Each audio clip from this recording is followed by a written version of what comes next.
My father, who worked at Maytag for 30 plus years, he had worked there since he was 18 years old and had intended to work, up until he graduated. He was very disappointed and almost devastated that he was having to do a resume and filling out applications for jobs that he was well overqualified for, and actually maybe getting beat out by some younger people because they had the college degree, or because in my dad's generation, college degree wasn't necessarily as valued as much. So that was really frustrating. My family, because my dad worked there for as long as he did, he for the first time of his life, and my dad's a very proud man, but he had to take unemployment for a while. I go back and visit my family. My family still lives in Newton, to see the changes in the town, and the vacant buildings and the vacant houses and things like that.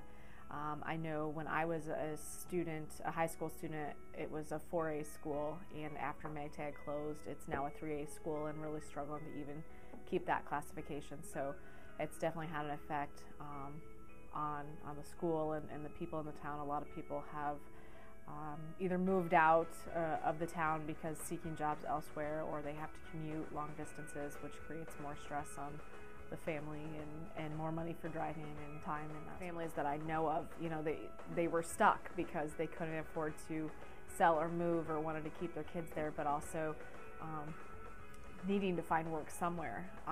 But even like a lot of the businesses that were there, smaller businesses were really struggling because people, kind of the trickle effect of the economy as well, but they couldn't afford to go buy things at the smaller businesses, which had an effect on even the businesses that were still in Newton. You had a lot of husband-wife couples, or son-father, people working in the plant.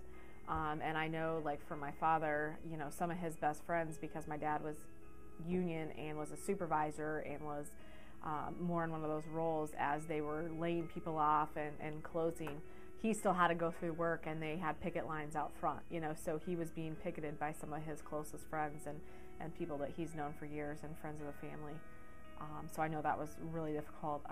I know that it did create and drive a wedge between a lot of, husband-wife relationships, because, depending on where they were at in the company, if they were union or not union, or having them both lose their jobs, was really difficult for them to stay together through the struggles, and to both find jobs and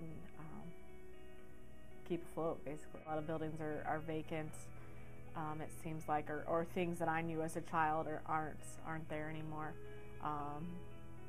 As far as the future, I guess I don't really know. Hopefully they'll hang on and continue to maintain at least where they're at now. I don't know that unless another large company or a large employer would ever come back to Newton, that Newton could ever grow, significantly in population. So, yeah, hopefully they can just maintain kind of where they're at and recover from the loss of Maytag.